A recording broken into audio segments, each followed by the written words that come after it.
Report writing बद्दल आपण बघणार आहोत या टॉपिक मध्ये.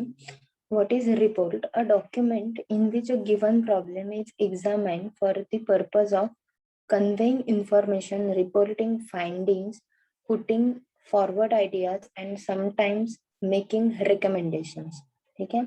रिपोर्ट म्हणजे काय की जे ऍक्च्युअल फॅक्ट्स आहेत, फिगर्स आहेत किंवा जो प्रॉब्लेम आहे तर तो फिगर आउट करणं, त्याच्यावर लिहिणं, तो समराईज करणं प्रॉब्लेम, त्याच्यामधले फाइंडिंग्स शोधणं की त्याच्यामध्ये काय प्रॉब्लेम आहे, त्याच्यानंतर त्याच्यामध्ये आपल्या आयडियाज किंवा सजेशन, रेकमेंडेशन जे आहेत तर ते देणं म्हणजे रिपोर्ट रायटिंग.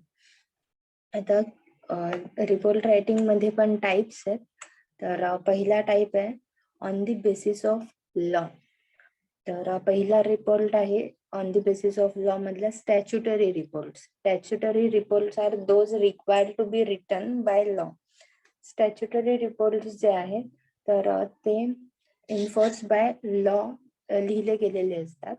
जसं की ऑडिटर्स रिपोर्ट असेल किंवा डिरेक्टर्स रिपोर्ट आहे तर त्याला लॉ एन्फोर्सेबल आहे म्हणून ते रिपोर्ट त्या पद्धतीनेच लिहिले जातात.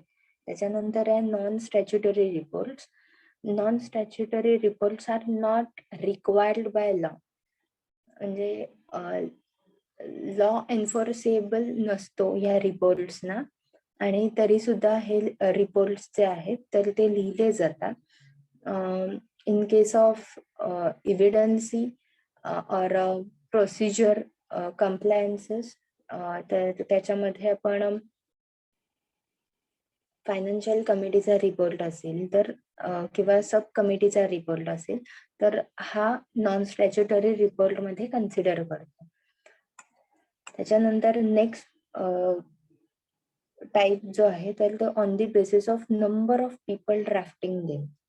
Number of people report draft करतात त्याच्या बेसिसवर पहिला आहे individual report by only one person. ठीक आहे, फक्त एकच पर्सन हा रिपोर्ट बनवतो इंडिव्हिज्युअल रिपोर्ट.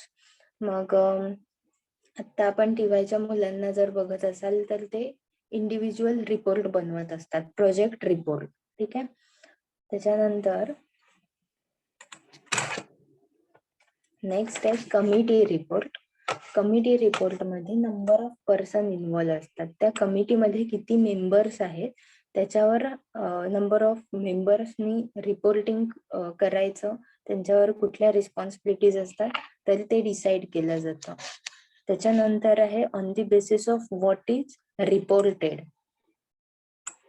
त्याच्यात सब कॅटेगरीज आहेत. Performance appraisal report. This reports are use for assessing the performance of the employees.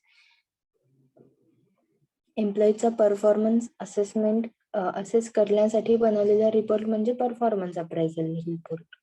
त्याच्यानंतर दुसरं आहे प्रोग्रेस रिपोर्ट. प्रोग्रेस रिपोर्ट मध्ये it is a report usually send by employee to his employer showing the advance or development in any project or work assign to हिम.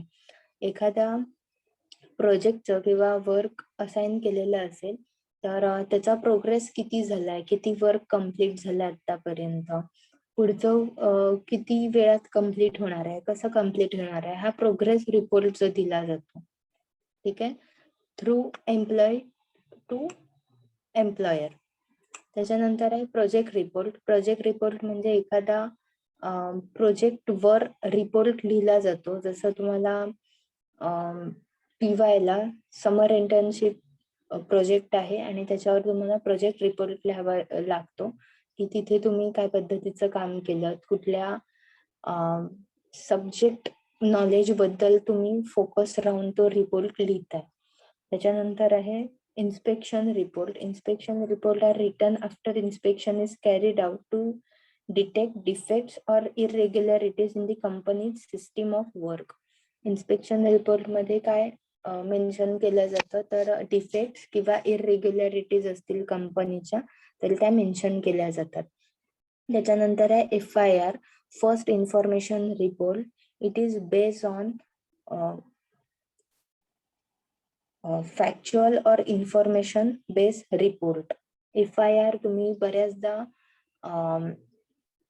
पोलिसांच्या related ऐकलं असेल की FRI नोंदवला किंवा FRI फाईल केलाय. ठीक आहे.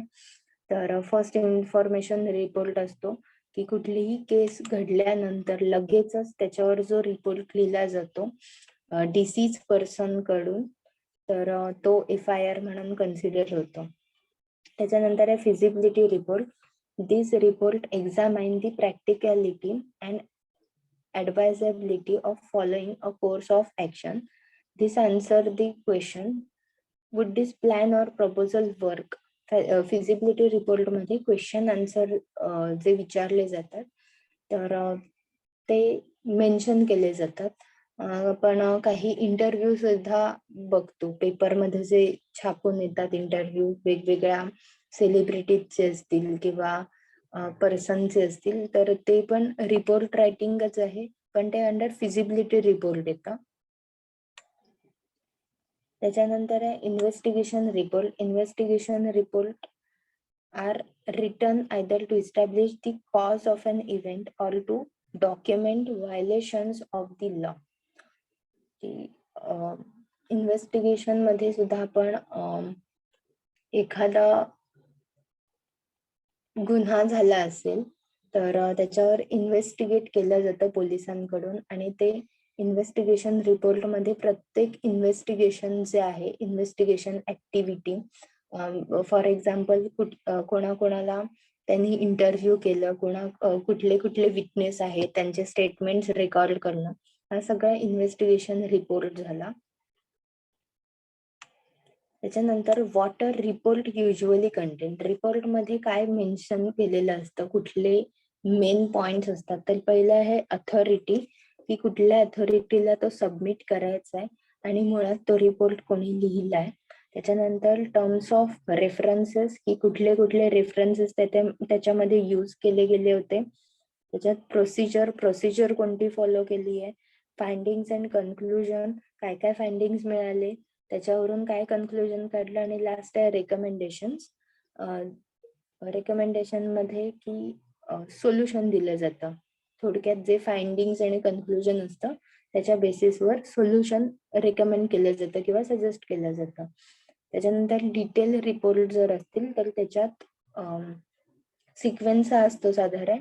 टायटल पेज असतं, table of content that is index, त्याच्यानंतर सिनॉप्सिस, त्याच्यानंतर introduction including authority and terms of references, त्याच्यानंतर procedure or investigation methods, findings and conclusion, recommendation, acknowledgements and अपेंडिक्सेस.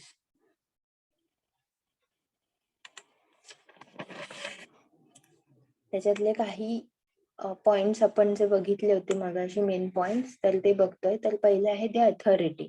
अथॉरिटीला एकतर कुठली कमिटी हा रिपोर्ट प्रेझेंट करते आणि कुणाला प्रेझेंट करते. कुणाला प्रेझेंट करते ही जी अथॉरिटी आहे तर ती बोल्ड मध्ये मेन्शन होईल, फर्स्ट मेन्शन होईल. ठीक आहे, की बोर्ड ऑफ डिरेक्टरला रिपोर्ट लिहित असू तर BOD येतील ते सगळे. त्याच्यानंतर कुठल्या कमिटीकडून रिपोर्ट लिहिला जातोय त्या सगळ्यांची नावं मेन्शन केली जातील. त्याच्यानंतर आहे terms of references.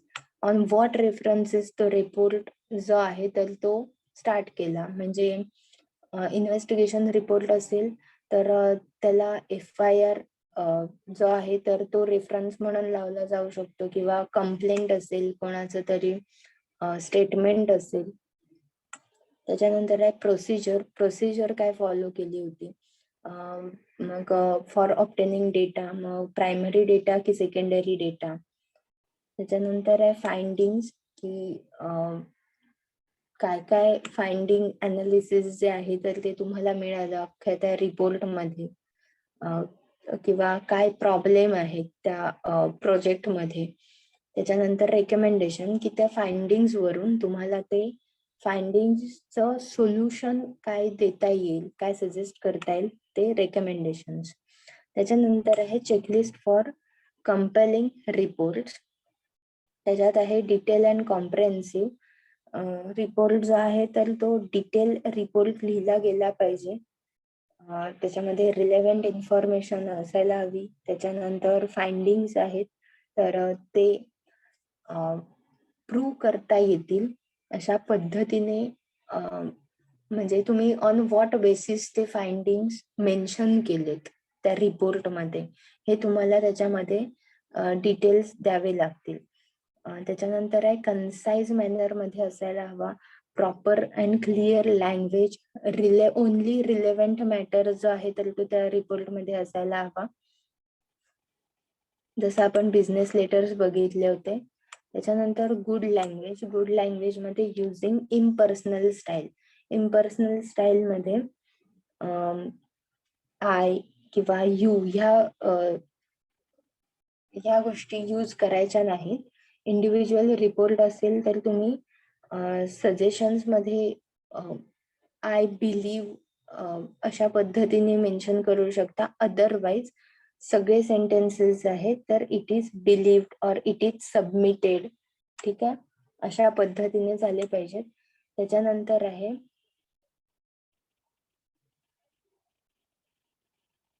Active sentences जे आहेत तर ते यूज करायचे, पॅसिव्ह सेंटेन्सेस यूज करायचे नाहीत. लाईक दी अटॉर्नी थरोली रिव्ह्यू दी अग्रीमेंट, हे ऍक्टिव्ह सेंटेन्स आहे, ते रिपोर्ट मध्ये यूज झालं पाहिजे. त्याच्यानंतर आहे युझिंग प्रॉपर टेन्सेस आहेत. आता रिपोर्ट रायटिंग जर तुम्ही प्रोग्रेस लिहित असाल एखाद्या प्रोजेक्टचा, तर जो कम्प्लीट झालाय त्याचा तुम्ही पास्ट टेन्स मध्ये लिहिणार आहात. त्याच्यानंतर तुमचे फ्युचर प्लॅन्स त्याच्यामध्ये लिहिताना तुम्ही प्रेझेंट आणि फ्युचर टेन्सेस यूज करणार आहात. ठीक आहे. त्याच्यानंतर जर न्यूज रिपोर्ट जर बघितले तर ते सगळे पास्ट टेन्स मध्ये असतात, कारण सगळ्या घटना ज्या आहेत तर त्या घडून गेल्यानंतर त्याच्यावर रिपोर्ट लिहिला जातो. ठीक आहे. त्याच्यानंतर आहे using articulate nouns and pronounce, हे पण इम्पॉर्टंट आहे. आणि आर्टिक्युलेट नाउन प्रोनाउन मेन्शन केलं गेलं पाहिजे. For example, procedures have been modified these account for the delay. It can be written as procedures have been modified, these modifications account for the delay. आता याच्यामध्ये these हे जे mention केलं गेलं तर ते त्यांनी प्रॉपरली सेकंड सेंटेन्स जर बघितलं तर तुम्हाला ते लक्षात येईल की मिनिंग डेफिनेट केलाय त्याचा. त्याच्यानंतर आहे युझिंग कॉमन लँग्वेज यूज केली गेली पाहिजे रिपोर्टमध्ये, की तुम्ही रिपोर्ट कोणासाठी लिहिताय त्याच्यावरून त्याची अप्रोप्रिएट लँग्वेज लिहिली गेली पाहिजे. जर फॉर्मल रिपोर्ट रायटिंग असेल तर त्याच्यामध्ये फॉर्मल लँग्वेज आली पाहिजे. म्हणजे आता corporate report generally English language मध्ये यूज केले जातात. तेच जर गव्हर्नमेंट रिपोर्ट बघायला गेलात तर ते शुद्ध मराठीमध्ये लिहिले जातात. किंवा न्यूज रिपोर्ट जर बघितले असतील तर ते कुठल्या लोकल लँग्वेज मध्ये किंवा कुठल्या रिजन मध्ये डिस्ट्रीब्यूट केले जातात त्याच्यावरून त्याची लँग्वेज जी आहे तर ती बनवली जाते किंवा प्रिंट केली जाते. त्याच्यानंतर आहे logical arrangement of ideas and information, हे इम्पॉर्टंट आहे. कारण रिपोर्ट रायटिंग बरोबर आहे पण त्याच्यामध्ये लॉजिकल अरेंजमेंट असायला हवी, की एकतर त्याच्यामध्ये समरी आहे किंवा मगाशी आपण जी हायरार्की बघितली होती की टायटल असायला पाहिजे, त्याच्यानंतर इंडेक्स, त्याच्यानंतर समरी असायला पाहिजे. तेच जर आधी समरी लिहिली मग टायटल पेज टाकलंय मग कुठेतरी फाइंडिंग्स ठेवलेत मग शेवटी कुठेतरी इंडेक्स ठेवलाय, असं चालेल का? तर नाही चालणार. त्याला लॉजिकल सिक्वेन्स आणि अरेंजमेंट असायला हवी. त्याच्यानंतर conclusion should be good and logical basis or sensible conclusions जे आहेत तर ते असायला हवेत. त्याच्यानंतर इथे काही एक्झाम्पल्स आहेत रिपोर्ट रायटिंगची. काल जसं सांगितलं लेटर रायटिंग बद्दल तसं रिपोर्ट रायटिंग बद्दल पण प्रत्येक टाईपचा रिपोर्ट जो आहे तर तो तुम्ही तुमच्या नोटबुक मध्ये लिहिणार आहात. हा FIR चा एक एक्झाम्पल आहे. त्याच्यानंतर प्रोग्रेस रिपोर्टचं पण एक एक्झाम्पल आहे इथे. पिरियडिक रिपोर्ट आहे, इन्स्पेक्शन रिपोर्ट आहे, फिजिबिलिटी रिपोर्ट आहे, इन्व्हेस्टिगेशन रिपोर्ट आहे आणि रिपोर्ट बाय कमिटी जो आहे. तर कमिटी मेंबरनी दिलेला report model covering letter to a company committee report, committee feasibility report on opening a branch office,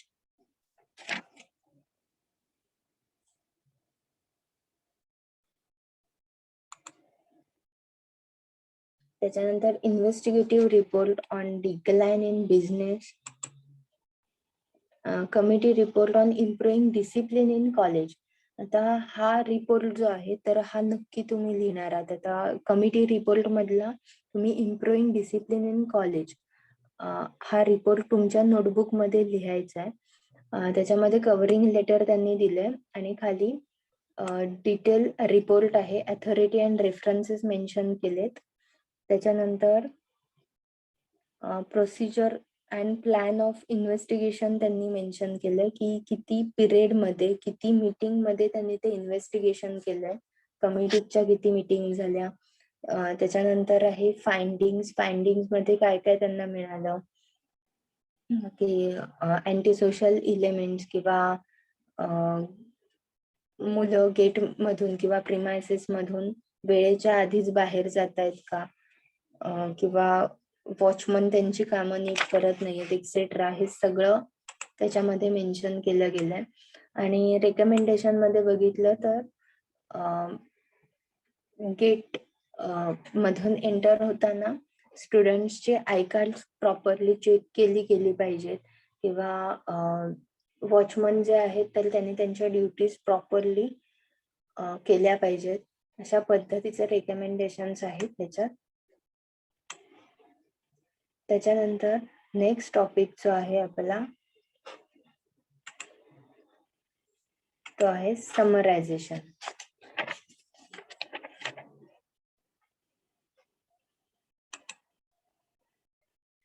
समरायझेशन म्हणजे आपल्याला जो डिटेल इन्फॉर्मेशन दिलेली असते किंवा ब्रीफ रिपोर्ट जो मिळालेला असतो तर तो एका पॅराग्राफ मध्ये कन्वर्ट करणं.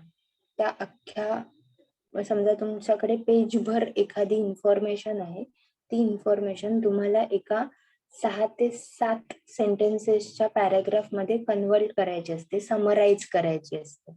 ठीक आहे. आता समरायझेशन टिप्स आहेत. समरायझेशन तुम्हाला 10th ला, 12th ला, 11th ला सुद्धा झालं असेल इंग्लिशच्या पेपरमध्ये, की त्याच्यामध्ये समरायझेशन 5 मार्क्सला क्वेश्चन कंपल्सरी असतो. ठीक आहे. त्याच्यातल्या टिप्स बघूया की समरायझेशन करताना काय काय टिप्स केल्या पाहिजेत. तर पहिलं आहे रीडिंग द टेक्स्ट.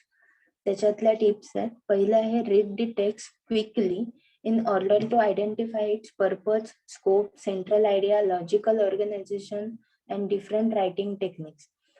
पहिला टेक्स्ट रीड केला पाहिजे व्यवस्थित, की त्याच्यातले पर्पज काय आहे त्या टेक्स्ट मधलं, त्याच्यात इन्फॉर्मेशन कसली प्रोव्हाइड केली आहे, स्कोप किती आहे, आयडिया काय आहे तो टेक्स्ट लिहिण्यामागे, जे म्हणजे मोटिव्ह असेल किंवा लॉजिकल ऑर्गनायझेशन किंवा लॉजिक काय आहे, त्याच्यात जर एखादं स्टेटमेंट असेल टेक्स्ट मधलं तर ते कुठल्या लॉजिक वर त्यांनी केलंय, ह्या सगळ्या गोष्टी ज्या आहेत तर त्या केअरफुली रीड करायच्या.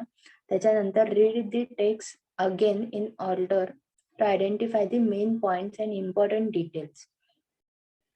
एकदा टेक्स्ट रीड करून झाल्यानंतर पुन्हा एकदा रीड करायचा, की जेणेकरून त्याच्यातले मेन पॉइंट्स आणि मेन इम्पॉर्टंट डिटेल्स जे आहेत तर ते मिस होत नाहीयेत ना. ठीक आहे. तर त्याच्यासाठी पुन्हा एकदा रीड करायचा. त्याच्यानंतर आहे की लेक्सिकल, दॅट इज की वर्ड्स जे आहेत तर ते रेकग्नाइज करायचे, की काही शब्द किंवा काही फ्रेजेस त्याच्यामध्ये असतात की जे आपण जनरली यूज करत नाहीत पण ते स्पेसिफिकली तिथे मेन्शन केलेले असतात, कीवर्ड्स असतात की जे त्या टॉपिकच्या रिलेटेड सुद्धा असतात. त्याच्यानंतर आहे आयडेंटिफाय रिलेशनशिप अमंग युनिट. त्याच्यात जे पॉइंट्स इलस्ट्रेट केले, तर त्याच्यामध्ये काय रिलेशन आहे, काय लिंक आहे, ठीक आहे. तर ती फाइंड आउट करायची. त्याच्यानंतर आहे आयडिया रीड फॉर की पॉइंट्स अँड सिग्नल वर्ड्स. की पॉइंट्स आपण मगाशी बघितलं, की वर्ड्स बघितले, की पॉइंट्स असतात आणि सिग्नल वर्ड्स, की मगाशी जसं म्हटलं की आपण जनरली काही वर्ड्स यूज करत नाही, पण ते तिथे स्पेसिफिकली यूज केले गेलेले असतात, की ज्याचा मीनिंग जो आहे तर तो इंडिकेट करत असतो. आणि त्या म्हणजे त्या सिग्नल वर्ड्सचा मीनिंग जो असतो तर तो किंवा ते सिग्नल वर्ड्स पर्पजफुली दिले गेलेले असतात, की त्याचा मीनिंग तुम्ही आयडेंटिफाय करून मगच समरी इलिस्ट्रेट करू शकाल.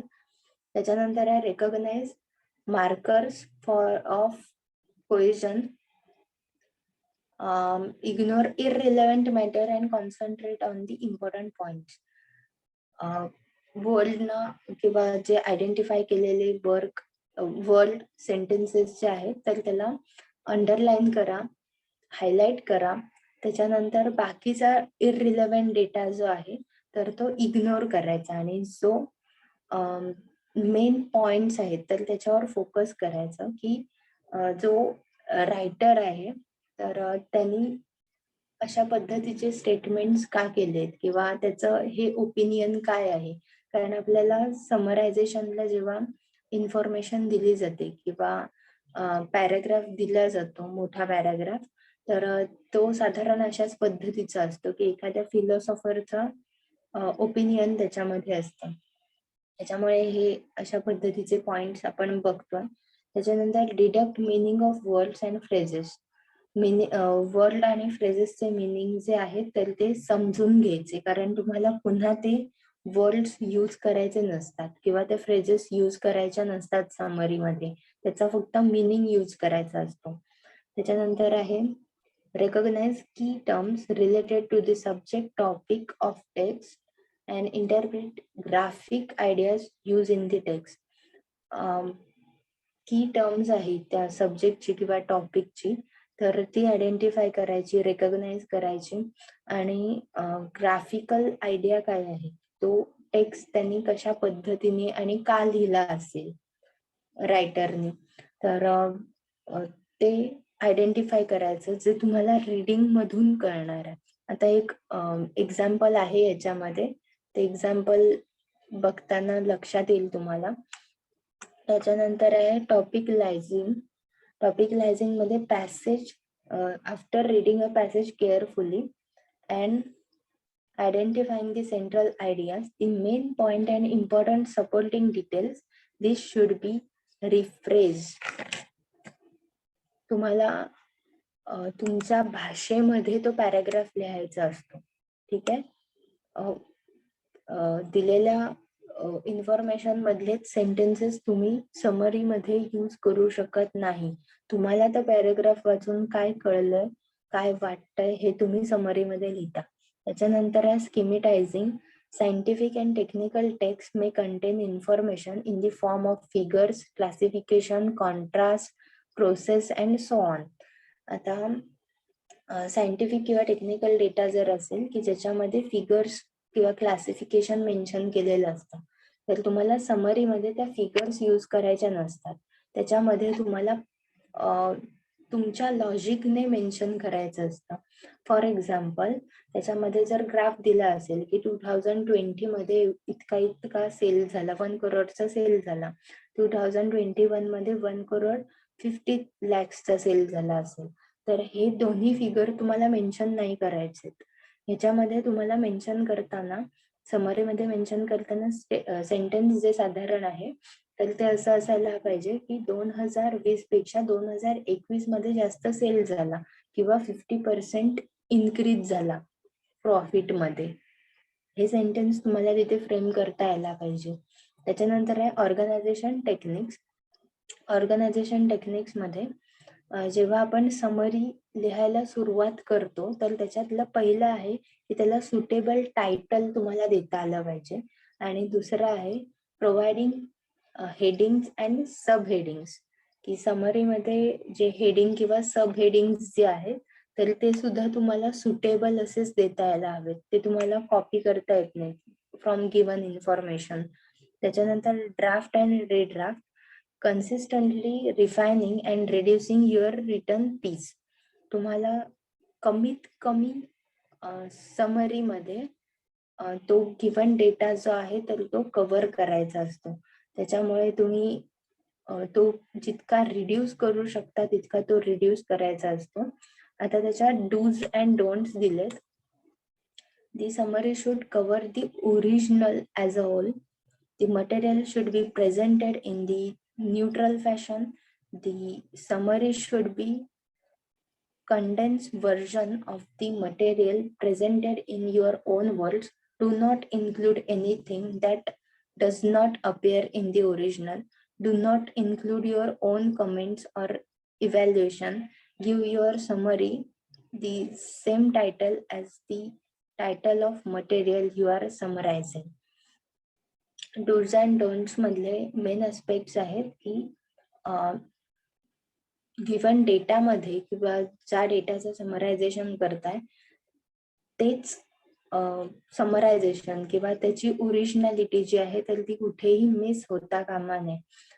त्याच्यातले जे स्टेटमेंट्स आहेत तर ती तुम्हाला भलेही पटतील न पटतील पण तुम्ही न्यूट्रल राहून ते प्रेझेंट केलं पाहिजे. तुमचे पर्सनल कमेंट्स किंवा ओपिनियन्स त्या समरायझेशन मध्ये येता कामा नयेत. त्याच्यानंतर त्या समरीमध्ये कुठेही ओरिजिनॅलिटी मिस होता कामा नये. जेवढा टेक्स्ट दिलाय तेवढाच फक्त तुम्हाला समराईज करायचा असतो. आणि लास्ट जे आहे की जे टायटल आहे तर ते असं किंवा सुटेबल टायटलच असायला पाहिजे की जे तुम्ही समराईज करता. आता इथे एक एक्झाम्पल आहे, त्याच्यामध्ये The advance of science does not necessarily conflict with religions. Concept of God आहे ह्याच्यामध्ये. ठीक आहे, साधारण एक 5 पॅरेग्राफचं डेटा आहे आणि त्याचे समरायझेशन आहे इथे. ठीक आहे, तर समरी लिहिताना सुद्धा त्यांनी 2 पॅरेग्राफ मध्ये पण 2 स्मॉल पॅरेग्राफ मध्ये समराईज केलं. त्याच्यामध्ये कुठेही त्याचा ओरिजिनल टेक्स्ट आहे किंवा त्या ओरिजिनलिटी आहे त्या गिवन टेक्स्टची ती गेलेली नाहीये आणि त्या ओन वर्ड्स मध्ये तो लिहिला गेलाय. हा समरी जेव्हा वाचाल तेव्हा तुम्हाला लक्षात येईल. तुम्हाला ह्या टॉपिकचा होमवर्क आहे की इथे तुम्हाला अजून एक पॅसेज दिलाय तर तो तुम्हाला कन्वर्ट करायचा आहे. ह्या पॅसेज मध्ये तुम्हाला आता 4 पॉइंट्स आहेत.